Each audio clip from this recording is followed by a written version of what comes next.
Another failure. It just isn't right. You don't get it. You don't get it. I shouted this with an intense disdain for the one person, and yet another liar whom once held my heart, and in doing so, my true ambition from me. I curse you, you wretched whore. I fancied this one for a long while, and had been blinded by my love for her. I told myself during a fit-induced epiphany, as I wailed on and kicked the stiff and beaten vessel of my beauty, Rachel, relentlessly. Oh, how she captured my glimmering eye, and how ironic that I began to tear up in this moment, imagining what could have been, aware that all I wished for her was comfort and passion, but here I find nothing but an emptiness as I sink her chest cavity and fracture her ribcage by repeated battering of her still warm corpse.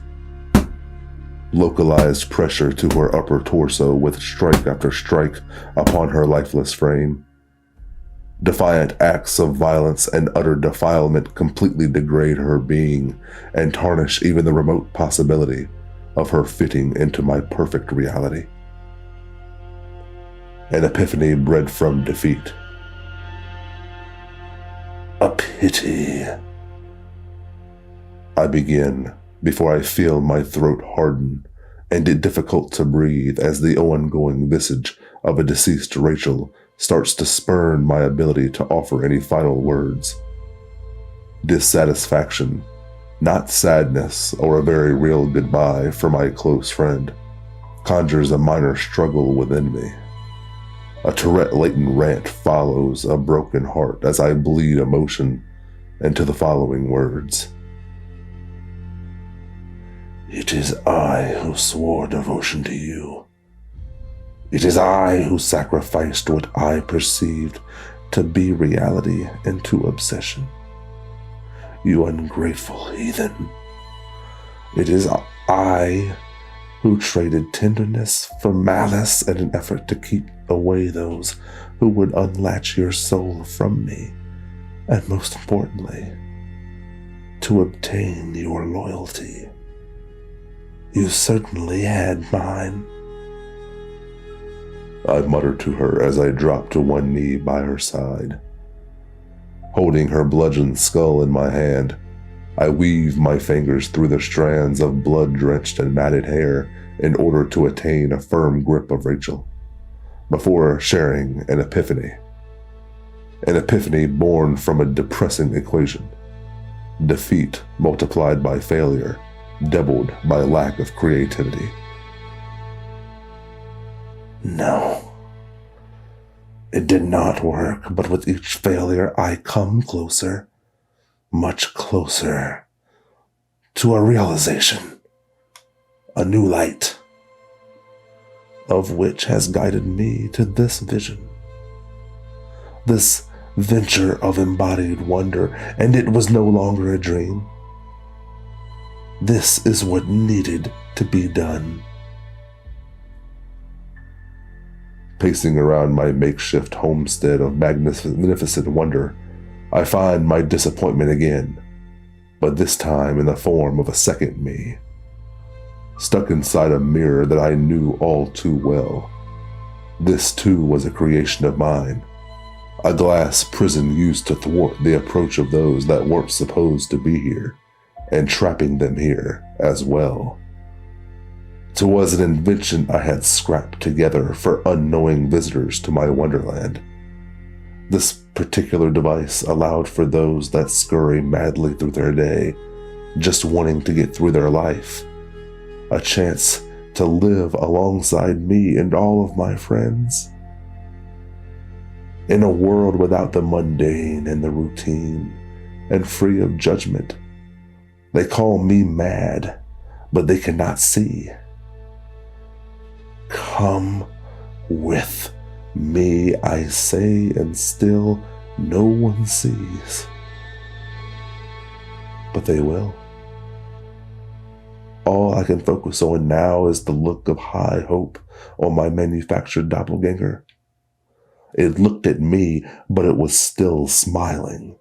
It looked at a tortured and dead Rachel on the floor, and it was still smiling. It looked at the memories of havoc and war that was brought on by tussles with him and those encounters that had left its physical dent on my homestead, and yet it was still smiling. It looked at me, and we were still smiling. A nod in agreement, perhaps? My dreams of monopolizing my concealed hideouts from cubicle-like quadrants in the grand scheme of things and into a vast and plentiful land had already displaced this dreary excuse for a town. Anchored by my imagination, of course, the reality I'm in isn't tangible, at least currently. But it is real to me. The change is not a weighing of possibilities, how, if, or when. This is certain. A manifestation of my work is soon to be, and the scum and forgotten poor of this city will become servants and necessary components of a greater purpose. From the tallest buildings to the most pungent of sewers, even the most hidden of crevices across Larowe, they will all, and I mean all, will flash with envy in the eyes of those less fortunate, and they all will desire stake in my achievement. For anyone who opposes or disagrees will be cast out and diminished to that of an incomplete being. These will be used as teachings of what not to aspire to when a new dawn arises on this dreadful city. I peered hopelessly beyond my happy reflection and into the many clocks that hang purposely adjacent to one another on the oak wood walling behind me. I sighed. I remembered that interaction well. Thugs in a cape and masks. My foundation fragmented, its density lost. Now the splintered and disproportionate surface still creaks. It screeches and even moves slightly if the noise in this room is too loud. It doesn't require much vibration for this patchwork, this rigged up and hastily remodeled area of my hideout to boisterously warn of its vulnerability to force ever since then. Since he and his overly enthusiastic cohorts, or imbeciles as I'd label them, they themselves didn't leave quite the impression that their daddy did. They invaded my very teat of enchantment and drove through literally and figuratively hordes of my friends, those that I saved. I won't forget what he and his groupies did that day, and many times before. Their demise will come in time, but as a whole, something much, much bigger is at hand, and I'll deal with the bone cult soon enough. This building, along with a few others being the epicenter of my dealings, and beyond the single wall and many others across Larowe, my ambitions for a new and better Larowe lie uninterrupted. My hands are all over this damn city. That small fight with him, or the tensions that exist between me and the Crimson Locks, Lynn Racia, and John Ennis, all of them and the wannabe heroes, as they all vie for prominence in this miserable city, is a distraction. I too found myself scratching and clawing, scavenging for scraps, like a second act to these less than imaginative clowns. I loathe what I've become, and how low my standards have been placed. I am aiming far too low. Why aim so low and gravitate to such minuscule efforts for a tiny region of Larowe when I can influence the whole damn place? It will take time, it will take force, and it will take killing him. But who's worried about little old me? I again glanced toward the grandfather clock. swinging blade trap. It hadn't been activated in decades. That had become a secret doorway to a secluded sector of my home. Another reminder of my self-imposed limits that I would have to remove. Fortunately, I was anew, and I knew exactly how to do that. I recall my villainesque rogue status for the Man of Bones and what exactly my position was in Larowe, and then I find myself grinning. Even wider now. They won't even see it coming. They won't see me. I mean, I'm mad. Remember? My smirk remained strong as I reversed my posture back towards the mirror. Seeing my still joyful reflection hadn't changed a bit, I then say out loud the first thing that comes to mind. Let's begin, shall we?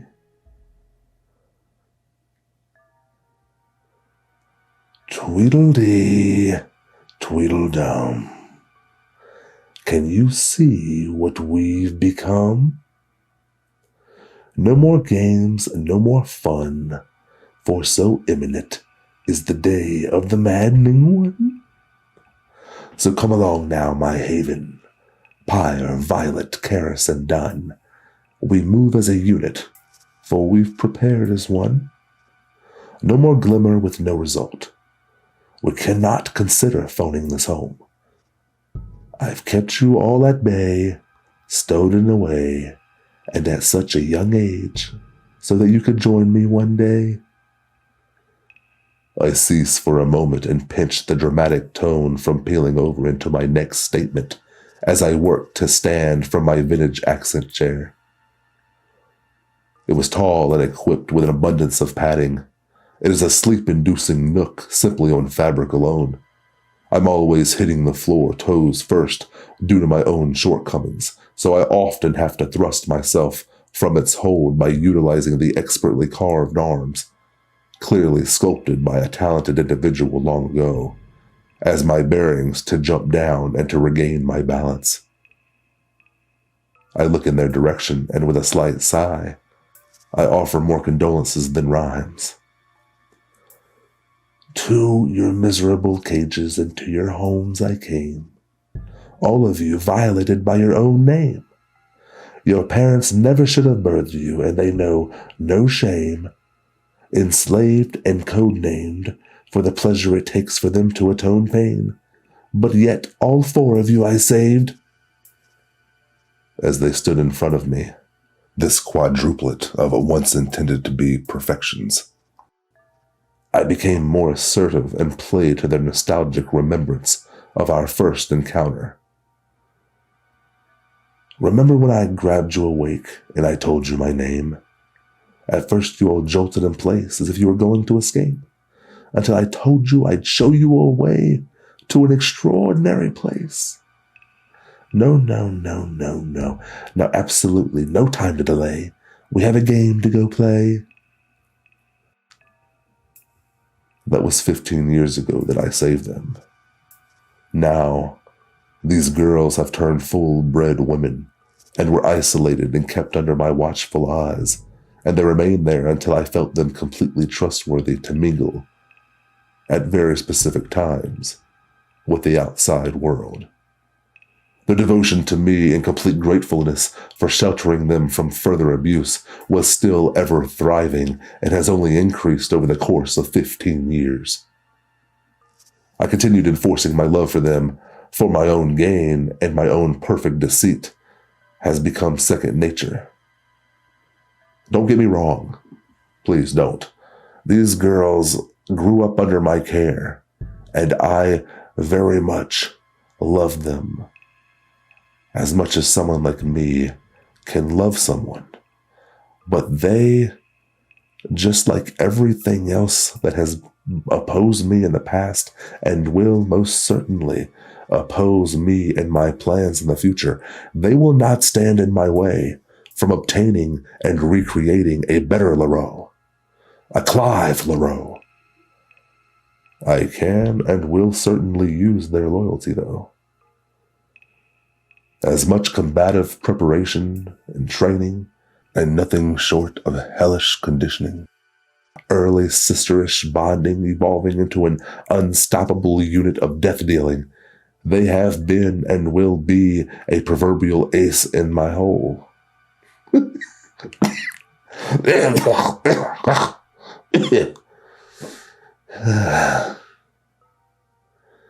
For an imaginative and intricate, but so simple plot.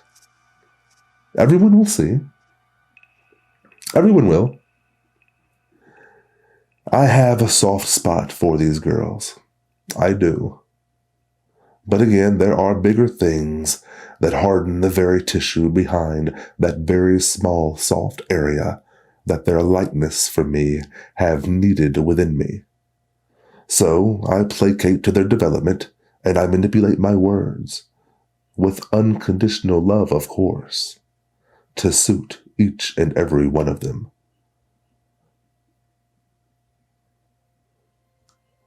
Violet, with eyes as blue as the sky, you're just as ruthless but even more savage than I. Infused with a mastered design that I once used to capture minds, you now use it to stagger time. As I fused it with a pattern device to attach to your spine, now that connects to your neck, and from your view, it tracks your sight. Time isn't moving slower. No, Violet. That'd be a lie. But you'll find it quite amusing how you can react on a dime quite a bit faster than even that intrusive black fist guy. Shock, shock, shock! You two are just so enlightening and all. Pun intended once again, but it kinda involves mastery over every one of the wiry prongs that slide and charge in the sides of your arms. Looky there. For high voltage involved, no job is too small. An electric set of twins, this is who you are. A duo of sparks you are. But hey, here's the juiciest part. From being directly supplied to your palms, every limb of your body has harnessed an electrifying charge.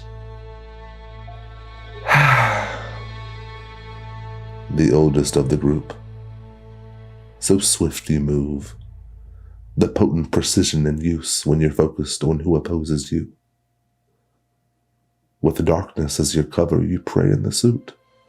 Or it's a razor you through. Maybe you'll even engage them too.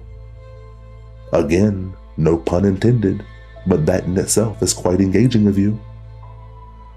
A question I raise to you. You play it cool, but how do you make do? I mean, most of your victims fell at your blade, without even knowing you were in the same room. A grin ensues as I see how the appreciative and cherishing outlook of me, Morris Klive, is molded across their faces. I knew they were in trance after my third word. A fiddle. 4 fiddles on elementary settings, and I played them flawlessly. Come now, my children. You have earned this. A father first, but I wear many hats. Brought into this world victims of deviant behavior by the ones meant to care for you most, they were a rather easy target for what I wanted to do. Honestly, I wasn't sure what I wanted to do at that time. All that I knew was that I craved a submitted status. Whether it was out of fear or respect, I would do whatever it took to gain control of such a clueless and lazy population. A swift kick to the nads will wake up a sheep-like society such as this one. If they needed to be awoken, though, I really wanted nothing to do with them as those. The poor, the homeless, and the struggling, they understand.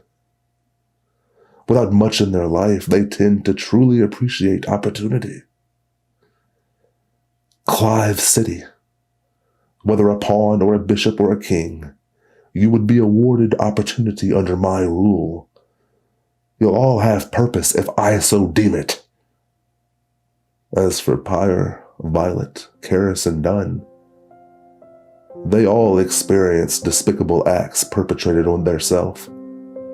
Some were abused and neglected. One of them, Pyre, was fed scraps, if their guardians remembered her. Cold, alone, and learning to live quietly in the shadows. Pyre, Massandra Pyre, a weeping soul of a single-digit age, left to fend for herself in her own abyss, in a dim and locked cellar, chained to a thick pillar in the corner of the room, adjacent to a useless furnace, nothing more than an out-of-style hunk of metal. This child, finding the will to live under such unrelenting and undeserved torture, was the precursor that brought them to me. In her personal scenario, a constant but forgiving solitude was her only friend. Considering the ones who would visit her occasionally and use her again and again and again and again. Bloody responses and dirty mattresses did nothing to stop the reoccurring assaults on her innocence. Their penchant for making amends with who they once were reminded me of myself, hence why they survived under my tutelage for so long. I was a laughing stock for a cruel God. My existence here was intended only for indecent gazes at my stature, with immediate shame and pity for Morris. A quick double take, ensuing their glance before they pretended that they couldn't see me, was the norm. It still is. But at least I understand it now. At least I am aware of what compulsions drive me to do the things that I do. All I wanted at one time was acceptance and the compassion that the rest of humanity so often shows among themselves. Why was that so bad? Why was I so wrong in desiring it? Is what I would have once said. Humanity is a pit of misery and pain, and no one truly cares about anyone. From mothers drowning all of their children in the bathtub, one by one because she's sick, to a mother stuffing her baby's head into a shoebox in an effort to conceal her wrongdoing, to a sardonic, cheating father going off the deep end late one night, murdering his youngest daughter in front of her sister, suffocating her, and then doing the same to said witness, a grandmother stabbing into and cutting off a screaming newborn's arms while humming along to a gospel soundtrack. Am I really all that mad? The answer is yes. I am. These girls look to me, Klive, faceless to others, but an awarded title nonetheless. These people call me the Madman of Larowe.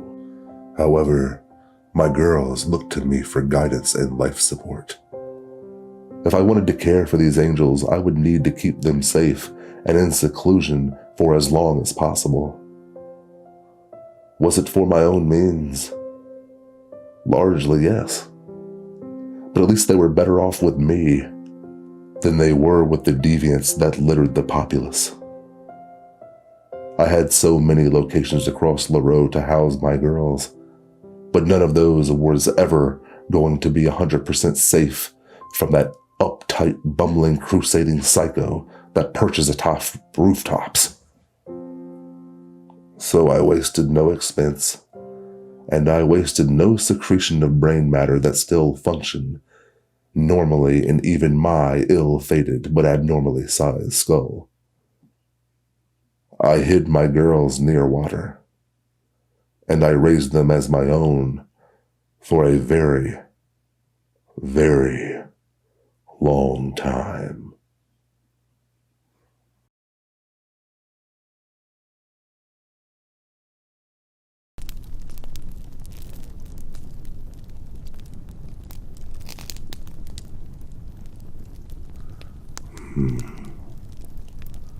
I wonder what made that guy that way.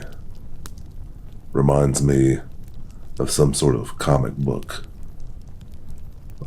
One of those villains that are always trampled over and beaten quite easily. And then they snap and they've had enough. And they suddenly become formidable. Interesting take on this Morris Klive. If you enjoyed it just as much as I did, I certainly enjoyed reading it to you. Please like, subscribe, comment. I do love seeing comments. Let me know that I'm doing a pretty good job and I can keep these things going for you. Until then, until next time, this has been Hero's Edge.